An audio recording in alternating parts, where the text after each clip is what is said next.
بینەرانی بەڕێزی ڕۆژهەڵاتی و ئەم کات و هەموو کاتێکتان باش. خۆمان بە بەختەوە دەزانین کە باڵقەیەکی تری بەرنامەی کرێکار دەبینە میوانی ماڵەکانتان. تەوەری بەرنامەی ئەمڕۆمان تەرخان کردووە بە بارودۆخی کرێکارانی زیندانی لە زیندانەکانی کۆماری ئیسلامی. سەرەتا هەواڵە کرێکاریەکان دەبینین و دوایی بۆ پێشکەشکردنی تەوەری بەرنامەکە دێینەوە لاتان. کرێکارانی پایندان 6 مانگە حەقدەستیان وەرنەگرتووە. بە وتەی یەکێک لە کرێکارانی لەقی 13 کۆمپانیای پایندان نزیک بە 6 مانگە حەقدەستی وەدواکەوتی 400 کرێکاری ئەو کۆمپانیایە نەدراوە و لەگەڵ ئەوەی کرێکارانی ئەم کۆمپانیایە بە چەندین جار داوای وەرگرتنی موچەی وەدواکەوتوی خۆیان کردووە، بەڵام تا ئێستاکە هیچ وڵامێکان لەلایەن خاوەنکارانەوە پێنەدراوەتەوە. ناوبراو هەروەها جەخت لەسەر ئەم بابەتە دەکاتەوە کە بارودۆخی ئەمنی و ڕیفاهی کرێکاران لە شوێنی کارەکەیان باش نییە و ئەمەش کاریگەری خراپی کردوتە سەردۆخی دەرونی کرێکاران. ئەو 400 کرێکاری کۆمپانیای پایندان سەرەڕای هەموو هەوڵەکانیان تا ئێستاکە هیچ وڵامێکی شیاویان سەبارەت بە حەقدەستە وەدواخراوەکانیان وەرنەگرتووەتەوە. کۆڵبەرێکی کورد لە ورمێ دەکوژرێت. لە ڕۆژانی ڕابردوو هێزەکانی ئینتیزامی سەرسنووری ورمێ لە نزیکی گوندی ئورسی ناوچەی مەرگەوڕی ورمێ تەقە لە ژمارەیە کۆڵبەری ئەو ناوچەیە دەکەن و لە ئاکامی ئەو تەقەکردنەدا کەسێک بە ناوی ئەمین خانبێگا کوڕی عومەر دانیشتوی گوندی هاشماوە گیانی لەدەست ئەدات. وەک شایەت حاڵان باسی دەکەن هێزە ئینتیزامیەکان بە گومان بوون لەو کۆڵبەرە کە باری قاچاقی پێبووە، بەڵام دواتر دەرکەوتووە ناوبراو هیچی پێ نەبووە. لە پاش کوشتنی ئەو کۆڵبەرە هێزە ئینتیزامیەکان هێشتا تەرمەکەیان ڕادستی بنەماڵی نەکردووە و داوای جەریمەی 10 میلیۆن تمەنیان لێکردوون. سێ کۆڵبەری ماکۆیی دەست بەسەر دەکرێن. ژمارەیەک لە کۆڵبەرانی ماکۆیی لە شوێنێک بە ناوی قەرەسوور سەر بە شاری ماکۆ لەلایەن هێزە ئینتیزامیەکانی ئەو سنوورە تەقەیان لێ دەکرێت و دواتریش 3 کەسیان دەست بەسەر دەکرێت. هەواڵەکە باز لەوە دەکات کە ئەم سێ کۆڵبەرە لەگەڵ ئەوەی لەلایەن هێزە ئینتیزامیەکانەوە لێیان دەدرێت سوکایەتی زۆریشیان پێدەکرێت. تا بڵاوبوونەوەی ئەم هەواڵە ناسنامە و شوێنی دەست بەسەربوونیان لەلایەن هێزە پەیوەندیدارەکانەوە ڕانەگەیەنراوە.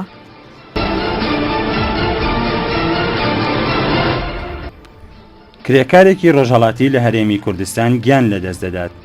بەپێی هەواڵی کۆمیتەی هاوەهەنگی بۆ پێکهێنانی ڕێکخراوە کرێکاریەکان، کرێکارێکی خەڵکی گوندی هاڵەدەرەی سەربەشاری سنە بە ناوی هادی نەغدی کە بە مەبەستی کارکردن ڕووی لە هەرێمی کوردستان کردبوو لە کاتی کارکردندا گیانی لەدەست ئەدات. ئەم کرێکارە کوردە خێزاندارە و خاوەنی 3 منداڵە.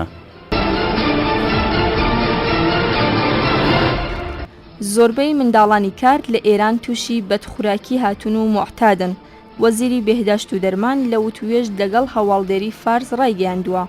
زۆربەی منداڵانی کار تەواوی ڕۆژ لە شەقامەکان بەدوای کار دەگەڕێن و زۆری نەشیان هیچ کات نەچوونەتەوە قوتابخانە و بەو شێوەیە لە خوێندن بێبەش دەبن. ئەو هەروەها جەختی کردەوە کە نەخۆشخانەکان لە وەرگرتنی منداڵانی کاری موحتاد خۆ دەبیێرن و زۆرینەی ئەو منداڵانە خاوەنی پێناسەنین و تا ئێستاکە هیچ واکسینێکیان لێ نەدراوە و پێویستە چەندین نەخۆشخانە بۆ منداڵانی کار دیاری بکرێت. حەسەن قازیزادەی هاشمی دەڵێت وەزارەتی بێهداشت ئاماری دەقیقی لە ڕێژەی منداڵانی کار نییە، بەڵام مەحیا واحدی بەڕێوەبەری سمیناری تایبەتی منداڵانی کار لە ڕێبەندانی ساڵی ڕابردوو بە هەواڵدێری ئیلنای ڕایگەیاند کە نێونەجین تەمەنی منداڵانی کار لە ئێران 10 تا 15 ساڵە. لە هەمان کات ئامارە ناڕەسمیەکان ڕێژەی منداڵانی کار لە ئێران نزیک 7 میلیۆن کەس بەراورد دەکەن. وەزیری بێهداشت سەبارەت بە هەڵوێستی بۆ چارەسەری ئەو گرفتە ڕوونی کردەوە کە دەوڵەت گرفتی زۆری هەیە و ئەگەر بتوانێت پێش بە زیاتربوونی ئەو ڕێژەیە کە ئێستا هەیە بگرێت شاکاری کردووە.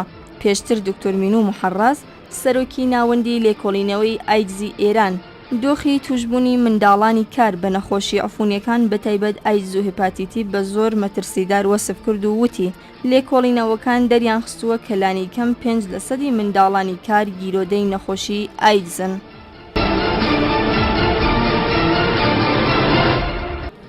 کرێکارانی ئافای ئابادان 3 مانگە حەقدەستیان وەرنەگرتووە. مستەفا نەزەری هەڵبژێردراوی کانونی شۆرای ئیسلامی بە ئیلنای وتووە ئەم 140 کرێکارە تا کۆتاییەکانی مانگی گوڵانی ئەمساڵ هاوکاری کۆمپانیای فەخرزەفەر و بە دوای ئەویشدا لەگەڵ کۆمپانیای ئەرمەغان نەمای شوشتەر و لە کاری لولەدانانی ئاوی شار لەگەڵ کۆمپانیای ئافای ئابادانیش کاریان کردووە. ناوبراو ئاماژەی کرد کە بەپێی گرێبەستەکان موچەی دوومانگی ئەوەڵی ئەمساڵ بە کۆمپانیای فەخرزەفەر و پەیوەندی هەیە. بەڵام حەقدەستی یەکمانگی ڕابردوو دەبێت کۆمپانیای ئەرمەغاننەمای شوشتر بۆ کرێکارانەی بدات. ئەم چالاکوانە کرێکاریە هەروەها لە درێژەدا دەڵێت بێژگە لە حەقدەستی و دواکەوتوی ئەم کرێکارانە کۆمپانیای فەخرزەفەر بەهۆی نەدانی مۆرەخەسی و لیباسی کار بەنگ 140 کرێکارە قەرزدارە. مستەفا نەزەری لە کۆتایی قسەکانیدا ئاماژەی بە 15 ساڵ پیشینەی کاری کرێکارانی ئەم کۆمپانیا کردووە و وتی کە نائەمنبوونی شوێنی کار لە پاڵ ئەوەشدا نەدانی حەقدەستی و دواکەوتوی کرێکاران بارودۆخێکی نەشیاوی بۆ ژیانی ئەم کرێکارانە دروست کردووە.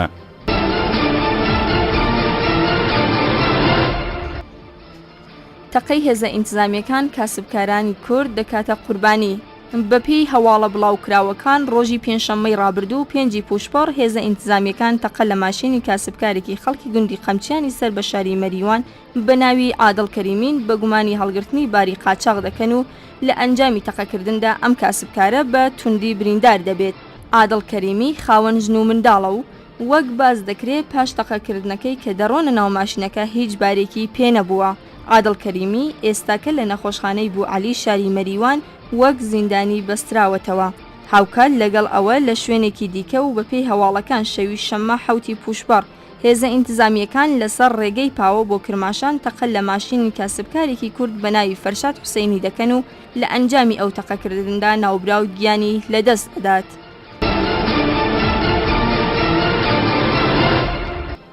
لە هەر 16 ڕۆژدا کرێکارێکی کانزا لە ئێران دەبێتە قوربانی. بەپێی هەواڵە ناوخۆییەکان جێگری بەشی فەنی زانستگای زانستی پزیشکی پارێزگای لوڕستان لە ڕێڕەسمی کردنەوەی پێشانگای ئەمنیەت و ئاسایشی دەوڵەتی کانزاکان وتی کە بەپێی دوایین ئاماری بەدەست هاتوو لە هەر 16 ڕۆژ لە ئێران کرێکارێکی کانزا بەهۆی ڕووداوی کەوتنە خوارە و داڕمانی کانزا و ژەهراوی بوونی گیان لەدەست دەدات. جافریان لە درێژەی قسەکانیدا جەختی لەسەر بارودۆخی کرێکارانی کانزا کردووە وتی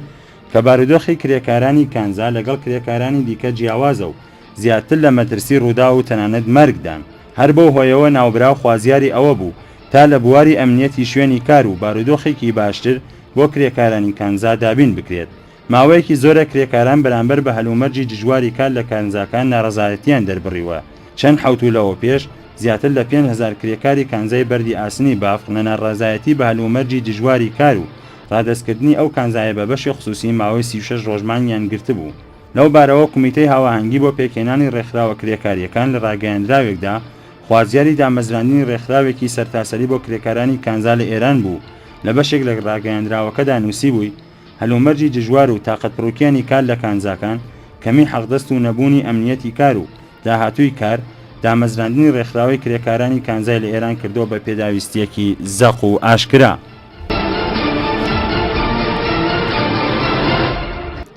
ڕەوشی تەندروستی ڕەزا شەهابی ناجێگیرە. ڕەزا شەهابی زەکەریا چالاکی کرێکاری و بەندکراوی سیاسی لە ڕۆژی یەکشەممە 11 جۆزەردان لە بەندی 350 زیندانی ئێڤین بۆ زیندانی ڕەجایی شاری کەرەج گواسترایەوە. هەر لەو ڕۆژەوە بەهۆی ناڕەزایەتی دەربڕین بەم گواستنەوەیەوە مانگرتن لە خواردنی ڕاگەیان. ئەم زیندانیە سیاسیە لە ڕۆژی 9 پوشپەڕ بەهۆی دابەزینی خوێنی لەسەر خۆچوو هەر بۆ هۆیەشەوە بۆ بنکەی بتەندروستی زیندانی ڕەجایی شار گواسترایەوە. یەکێک لە هاوبەندەکانی ڕەزا شەهابی بە هێرانەی وتووە شارۆڵ زەمانی یەکێک لە هاوبەندەکانی ڕەزا شەهابی بە بەرپرسانی بنکەی تەندروستی زیندانی وتووە کە سرۆمێکی خوراکی بە ڕەزا شەهابیەوە وەسڵ بکەن تاکو بارودۆخی جەستەیی باشتر بێت. بەڵام لە وڵامی داخوازیەکەی شارۆغدا وتویانە تاکو ڕەزا شەهابی مانگرتنەکەی نەشکێنێت ئێمە سرومێکی خوراکی پێوە وەسڵ ناکەین. جێگەی ئاماژەیە کە ڕەوشی تەندروستی ڕەزا شەهابی ناجێگیرە و تەنانەت توانای ڕێگەڕۆیشتنیشی نەماوە.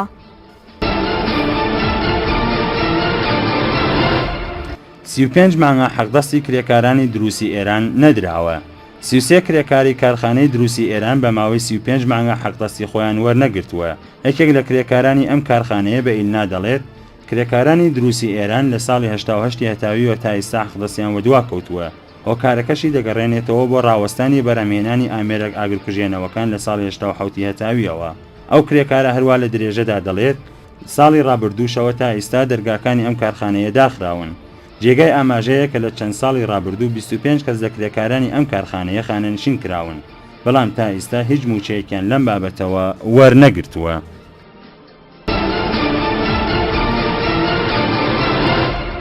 کرێکارانی کارخانەی میخی یەزد 9 مانگ حەقدەستیان وەرنەگرتووە. بەرپرسی کانونی شۆرای ئیسلامی سەر بە پارێزگای یەزد ئاماژە دەکات کەسی کرێکاری کارخانەی بزمار دروستکردن 9 مانگە حەقدەستیان وەرنەگرتووە و ئەمە لە حاڵێکدایە کە محەممەد حوسێن خەلیلیش چالاکی کرێکاری دەڵێ کرێکارانی ئەم کارخانەیە لە خەرمانانی ساڵی 92 هەتاوی تاکو ئێستا حەقدەستیان وەرنەگرتووە و هەروەهاش لە ساڵی 1388 هەتاویەوە پاداشت و جەژنانیان پێنەدراوە. ناوبراو لە درێژەدا دەڵێ بەو هۆیەوە کە خاوەنکاری کرێکارانی ئەم کارخانەیە نایەوێت بە پێی یاسا 4 لە سەدی حەقی بیمە بە ڕێکخراوی دابینکردنی کۆمەڵایەتی بدات، 15 کەس لە کرێکارانی ئەم کارخانەیە کە کارەکانیان سەخت و مەترسی هێنەرە لەگەڵ وەرگرتنی مافی خانە نشینبوونیان تووشی گرفت دەبنەوە. جێگەی ئاماژەیە ئەم کرێکارانە تا ئێستاکە خۆیان مافی 4 لە سەدی بیمەی خانە نشینبوونیان داوە.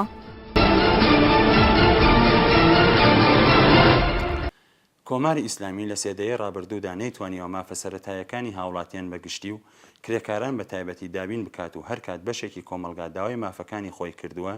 بە زیندان و ئەشکەنجە وەڵامیان داوەتەوە. کرێکارانیش لەم زیندان و ئەشکەنجەیە بێبەش نەبوون و تا ئێستا بەشێکی زۆری چالاکانی کرێکاری لە زینداندان و حکمی درێژخایەن و ژووری تاکەکەسی بووە بە وەڵامی داخوازیەکانیان. ڕۆژ لە دوای ڕۆژ بارودۆخی کرێکاران ڕوو لە خراپی دەڕوات و چالاکانی کرێکاری بۆ ئەوەی بتوانن لانی کەمی داخوازیەکانی کرێکاران بگەێنن بە کۆمەلگای جیهانی هەموو ڕێگاکان تاقی دەکەنەوە. بەڵام کۆماری ئیسلامی تەنها یەک وەڵامی بۆ ئەو چالاکانە هەیە، ئەویش زیندانە و سەرکوت. بارودۆخی زۆربەی چالاکانی کرێکاری لە زینداندا ڕۆژ لە دوای ڕۆژ بەرەو خراپی دەڕوات. زۆربیان بەهۆی کەمتەرخەمی بەرپرسانی زیندان لە ئاسی داخوازیەکانیان دەستیان داوەتە مانگرتن. میوانی بەرنامەی ئەمڕۆمان بەڕێز ئەمجەد حوسێن پەناهی چالاکی مافی مرۆڤە. پرسیاری سەرەتاییمان لە بەڕێزیان سەبارەت بە بارودۆخی چالاکانی کرێکاریە کە لە زیندانەکانی کۆماری ئیسلامیدان. سەرەتا سڵاو و ڕێزم هەیە بۆ بینەرانی خۆشەویستی ڕۆژهەڵات تیڤ و ئێوەیش و هەموو هاوکارانی بەڕێستان و مەمنونم لەم دەرفەتە کە بۆ منتان ڕەخسانەوە لە وەڵامی پرسیاری جەنابتان کە لە ئێستاکە لە ئێران چالاکی کرێکاری لە بەندان یا لە زیندانەکانی کۆماری ئیسلامی بەسەر دەبن. هەر وەک دەزانن لە فەزایکی ئەمنیەتی کە لە ئێران هەیەەوە فەزایک بەتایبەت لە مەناتقی حاشیە یا ئەسەن فەزایکی خەفەقان کە چالاکانی مافی مرۆڤ ڕێکخراوەکانی مافی مرۆڤ و یا ڕێکخراوەلی کە لەم بوارە ئیشەکەن نەتوانن بە ئازادانە ئیش بکەن و ئامارێکی دقیق لە زیندانەکان دەربێرن و ئێرایی بن بە ڕێکخراوە نێودەوڵەتیەکان و بە کۆمەلگای نێودەوڵەتی یا سایتە خەبەریەکان یاوە بەوەکو گزارش ئەرایی بن بە هەر شوێنێک. ئێستا دقیقاً ئامارێک لە بەردەست هیچ تاکێک پێم وابێ یا هیچ چالاکی مافی مرۆڤ یا هیچ ڕێکخراوێکی مافی مرۆڤ لە ئێران دانیە کە بتوانی بیژی چەند زندانی لە زندانی سیاسی لە ئێران ئەیە کە لەو زندانی لە چەندینیان چالاکی کرێکارین. بەڵام وەکو ئەوەیەک لە خەبەرەکان بلەخەرە بە پێ ڕۆژ تێتە دەرەوە لە زیندانەکان ئێستا زیاتر لە 5-6 چالاکی سەرشناس و چالاکن لە بوارەکانی کرێکاری لە بوارەکانی شۆراکان لە بواری سندیکایی لە ئێران کە ئەجمڵە ڕەزا شەهابی یەکێ لەوانەیەوە ئێستا بەداخەوە 33 ڕۆژە لە زندانی ڕجایشە لە احتساب غەزادایە و بە پێ دوایین هەواڵەکان لەم بەندکراوە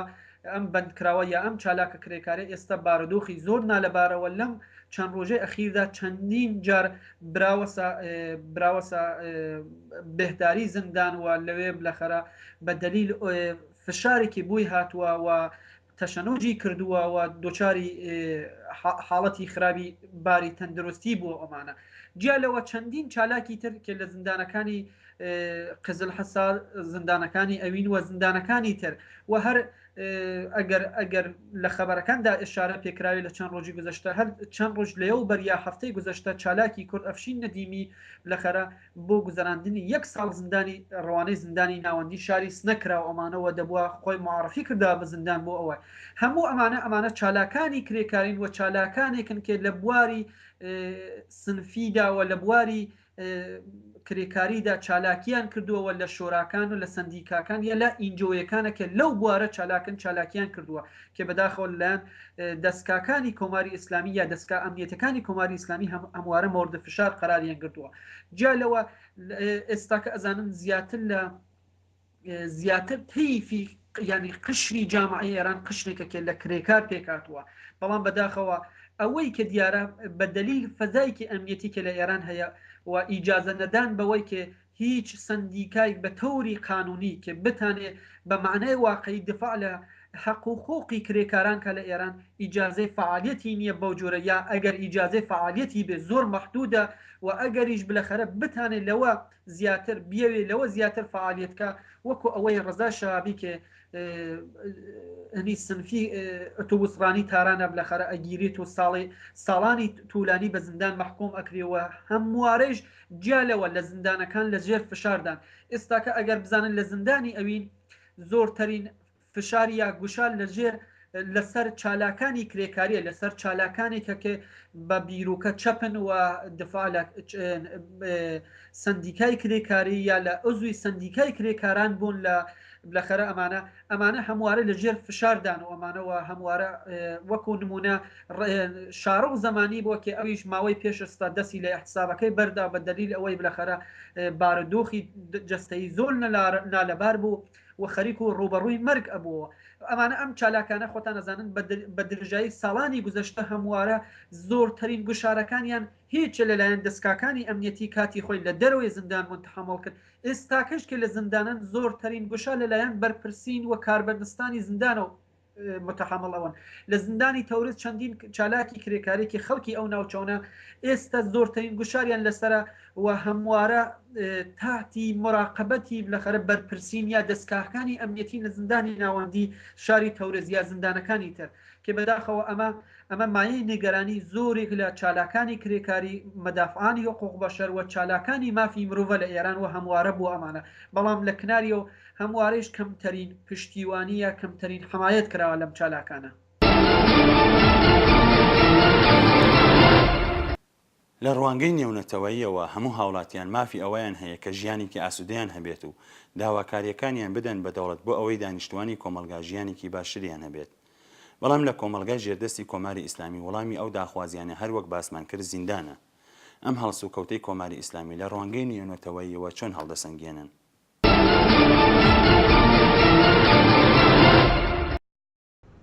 لە هەموو دنیا بە پێ جارنامەی مافی مرۆڤ کە پەسەندکراوی ژنێفە هەموو سندیکایکی سنفی هەموو ئینجوێک هەموو ڕێکخراوێک بۆی هەیە لە چوارچێوەی قانونی ئەو کشوەرە ئیجازەی فعالیت کا و دفاع لە خواستە سنفیەکانی خۆی کا کە ئەجمڵە لە دنیا چالاکانی کرێکاری سندیکاکانی کرێکاری کە زۆرترین چالاکیان هەیە و زۆرترین داکۆکیەکەن لە مافی کرێکاران لە هەموو دنیا بەتابەت لە وڵاتە پێشکەوتەکانە لە وڵاتانێکە کە پێشەلکەری مافی مرۆڤ کەمتر هەیە ئەوان هەموارە بلەخەرە چالاکی خۆیان هەیە و لەسەر داخوازیە سنفەکانی خۆیان ڕۆژانە بلەخەرە چالاکیان هەیە چالاکی ئەنوێنن احترازەکەن بە دەستکالی حاکم بە دەستکالێکی بلەخەرە لەم بارە و سەرۆکاری ئەیە بەڵام بەداخەوە بە دلیل سیستمێکی لە ئێران هەیە بە دلیل سیستمیکی ئەمنیەتی و قانونێکی لە وڵاتی ئێران حاکمە بە درێژایی 35 ساڵ گذشتە زۆرترین گوشار لەسەر خەڵکی ئێران هەیە یعنی لەم وڵاتە جیا لە چوارچێوەی قانونی ئەساسی بە دەر ئیجازەی هیچ نەو ئەفعالیەتی وجودی نییە لەبەر ئەوە ئەمە لە ڕوانگای جامعی بینمەلێ لە ڕوانگای چالاکانی مەدەنی لە ڕوانگای ڕێکخراوەکانی مافی مرۆڤ نسبەت بە ئێران وڵاتێکە کە خەفەقانی تایە ئێران وڵاتێکە کە لەخەرە زۆرترین گوشار لەسەر چالاکانی سنفی چالاکانی کرێکاری معلمان دانەجویان و هەموو ئەقشارێک و هەموو تیفێک لە جامعە کە بە جۆرێک لە جۆرەکان لەسەر بوارە سنفیەکانی خۆی چالاکی ئەنوێنەوە گەرێکێ لەسەر بوارە داخوازیەکانی خۆی بلەخەرە ڕوو بە دەستگای حاکم داخوازی بەیان کاو بلەخەرە کاری لەسەر بکە بەڵام هەموو کەس ئەمە ئەزانێت بەڵام بەداخەوە خۆتان ئەزانن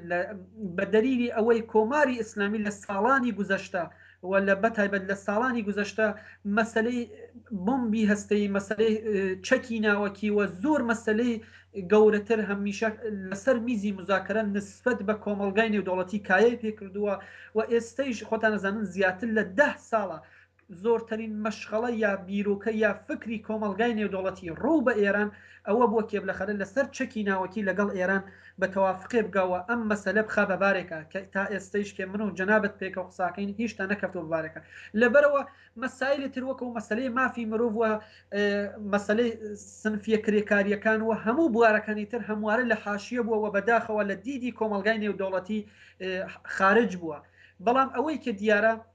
هەموو کەس ئەزانن بەپێ ئەو جارنامە بەپێ ئەو قانونەی کێبلەخەرە لە 33 بەندی قانونی مافی مرۆڤ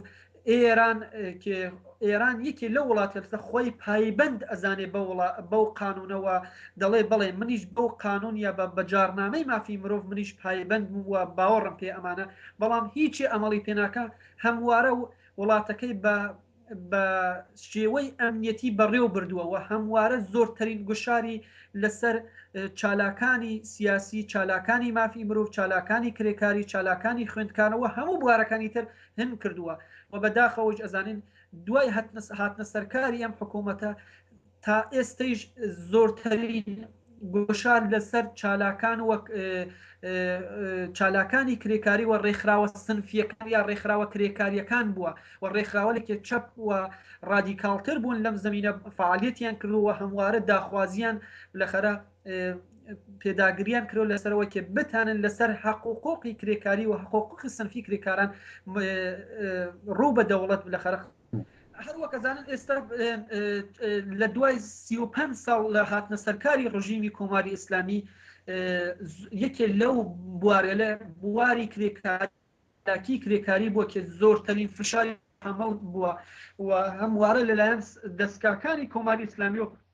زۆرترین گوشار بۆ ئەم بوارە هاتووە و هەموارە دەستگاکانی کۆماری ئیسلامی و خودی قانونی کۆماری ئیسلامی و ئەم ڕژیمە مانع بووە لەسەر ڕەسیدن بە خواستە سنفیەکانی جنبشی کرێکاری زیندانیکردن و کەپکردنی دەنگەکان تا ئێستا تەنها وەڵامی کۆماری ئیسلامی بووە بۆ چالاکانی کۆمەلگا لە هەموو بوارەکان بەگشتی و کرێکاران بە تایبەتی ئەم هەڵسوکەوتە نیشانەی چییە؟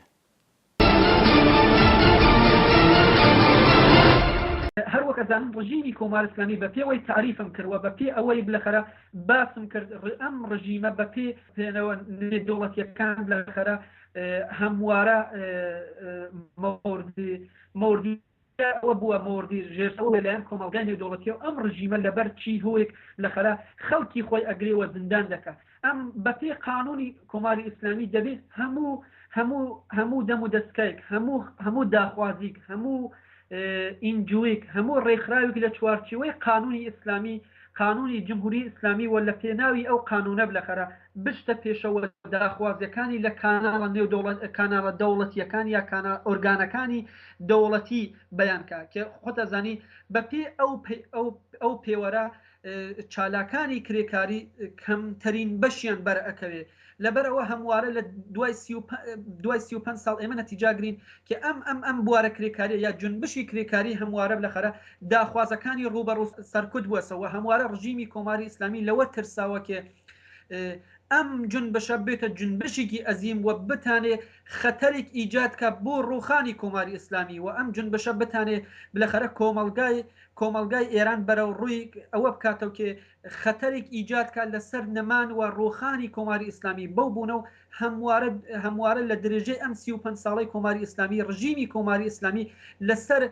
لەسەر جنبشی کرێکاری و ئەم جنبشە فراگیرە هەموارە احساسی نائەمنیەتی کردووە و هەموارە بەرپرسین و مەسئولینی ئەم جنبشە یا ئەتحادیە کرێکاریەکان یا ئەتحادیەکانی کە لەو بوارە کاریانی کردووە گردیانیەوە بە بەهانە لە جۆرواجۆر پەروەندەی ساز کردبوویان و لە زیندان قراری داوە کە بتانێت بەم بوونە و چاوتێرسینی خەڵکاوە بەر بە ئەم جنبشە بگرێ نەوئێ بربەست ئیجادکە لەم جنبشە کە هەم تەراز لەگەڵ قانونەکانی خۆی و بە پێ پەیرەوەکانی خۆی بە پێ ئەوەی کە خۆی دیاری کردووە بشتە پێشەوە و هیچ وەخت ئیجادی خەتەر و نائەمنی ئیجاد نەکەن نسبەت بە حکوومەتی کۆماری ئیسلامی و ئەو وڵاتە کێتەیە لەخەرە حاکمە. لە لە سێدەی ڕابردوودا سەرۆک کۆمارەکان یەک لە دوای یەک ڕۆشتون و هەر کەسێک کە بووە بە سەرۆک کۆمار بەڵێنی ڕەنگاوڕەنگی داوە بە کۆمەلگا و کرێکاران کە بارودۆخەکە باشتر دەبێت. یەکیان وتوێتی سازەندگی دەکەین و کۆمەلگا پێش دەخین، یەکێکی تر وادەی چاکسازی داوە و یەکێتر وتوێتی کە نەوت دێنینە سەر سفرەی خەڵک. بەڵام تا ئێستا هیچکان لەم بەڵێنانە نەهاتۆتە دی. پێتان وایە سەرۆک کۆمارەکەی بەدەستەکەی کۆماری ئیسلامی بتوانێت لە داهاتوودا ئاڵوگۆڕێک بەدیبێنێت؟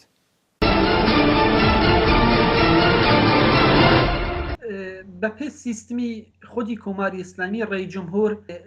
مۆهرەیەکی تواو دەسەڵات نییە یا بلەخەرە شخصی نییە کە دەسەڵاتی تامی وڵاتی بەدەسەوە بێوە هەر شتێک ئەو پێ باش بێ یا کابینەکەی ئەوی پێ باش بێ بیباتە مەرحەلەی ئەجراوە بلەخەرە هەنکە. جیاواز لەوە بەپێ ئەو تاریخە کە ئێمە بلەخەرە ئشارەمان پێکرد بەپێ ئەوەی کە ئێمە تەجروبەمان هەیەوە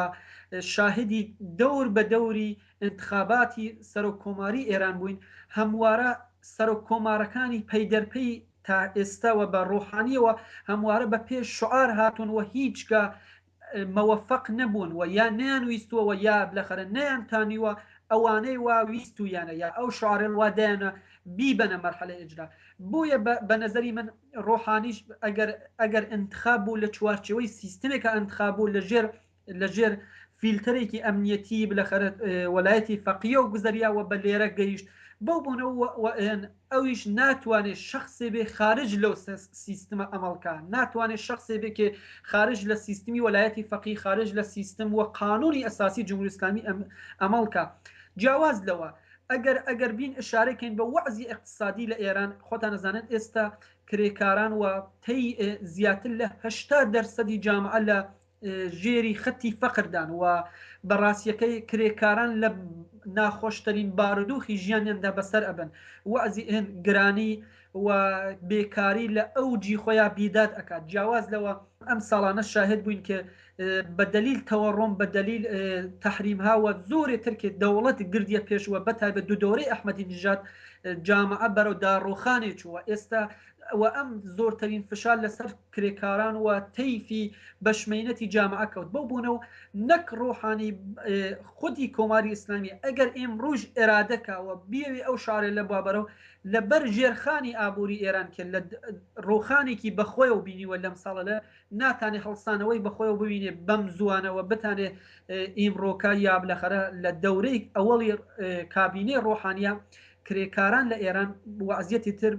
بەتایبەت وازیەتی باشتر پیاکەن. بەو بوونەوە هەم من وەکو چالاکێکی ماپیرەوە هەم بە نەزەری زۆرێک لە چالاکان کە لەو بوارە ئیشەکەن ڕۆحانی ناتانێ شعارەکانی خۆی باسەر لەبەرەوە لە چوارچەوەی سیستمێکە دەبێ ئەمەڵکەوە لەژێر نەزارەتی یەک سیستم کە ئەویش وەلایەتی فەقیە دەبێ بجۆڵێتەوە. خارج لەوە ئەسەن خودی سیستمی کۆماری ئیسلامی سیستمێکە کە شخص